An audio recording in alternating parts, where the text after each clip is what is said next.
On Memory Palaces, over the winter break, some of you said some really nice things about how much this has been helping you, especially for ADHD, which I thought was really interesting. So if other neurodivergent people have things to share about their use of Memory Palaces, we're all ears over here.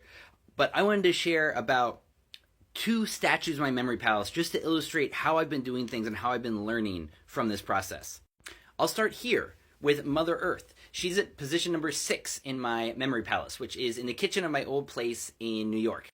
Mother Earth was my first deity, force of nature, because in college I took some mushrooms and I realized Mother Earth is alive. Hey, surprise! I know, it's not an amazing insight, but for a rationalist, materialist scientist, it was a big deal to feel like I figured that out and felt it on my own. Now in my Memory Palace, I picture her as kind of a plant-like tree, and I call her Lady Flora, and put other objects in her hands or around her to help me remember things I want to remember about her, of associations I've created over the years. For instance, Angel Gabriel is flying above her because he's the green angel. In her hand, she's holding a fern, which is one of the simplest types of plants, and on the other hand, an orchid, which are the most complex types of plants. And that helps me to remember White Shell Woman and Changing Woman, who are 2 Native American deities. And these are cards by Susan Boulay, who does excellent depictions of deities, and I have these all over my house for helping increase my knowledge and remember these spirits that I want to remember and honor.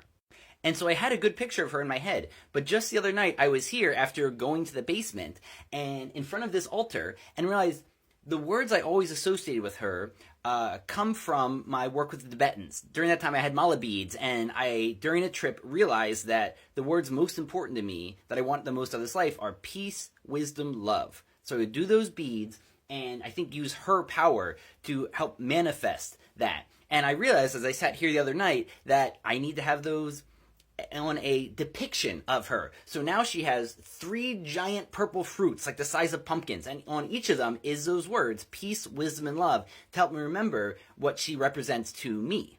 Because remember, this is a very old system. This Buddha statue, each of the things in the hands represents a different spiritual idea. This was a tool for memorization about these aspects of the deity that you wanted to grok better. All this to say, I still can't memorize the lyrics to Rocky Raccoon. It's been my kid's lullaby for like a year now, and I know it's weird to have a murder ballad as a lullaby, but I have to look up on my phone every night, and I still have not figured out how to use these Memory Palaces to help for things like that. But let's look at one more statue. These are the trigrams of the I Ching. So let's look at Chen, who is the elder brother spring-like figure. Here are my index cards with the ideas about Chen that have latched on to this figure over the last millennia. He is traditionally depicted as a dragon. So in the first version of my Memory Palace, there was a dragon in my wife's office directly below me. Then I realized he should be dark yellow because that's the color of this trigram, the combination of the darkness of the heavens with the yellowness of the earth, springtime. But there are all these other aspects of things I would want to remember, like green young bamboo, reeds and rushes, pod-bearing plants. So what I picture is a marsh with reeds growing out of it, bamboo going over it, and then some pea plants in the middle. Chen also represents the Great Road, or the universal way to life in the springtime. So I picture a road going way off into the distance of these luxuriant green hills.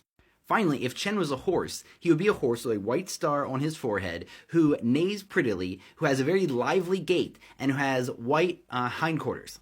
So I picture that horse at the start of the road next to a yellow dragon who's looking back at me. And this whole picture helps me to remember the individual pieces as well as the big idea that he represents that I have here, the strong which grows luxuriantly. So there's a little bit about how I keep building up these Memory Palaces over the months and getting more ideas onto them. Feel free to ask me any questions because that helps me to learn as well. And maybe someday I'll figure out how to use this for memorizing song lyrics and irregular French verbs.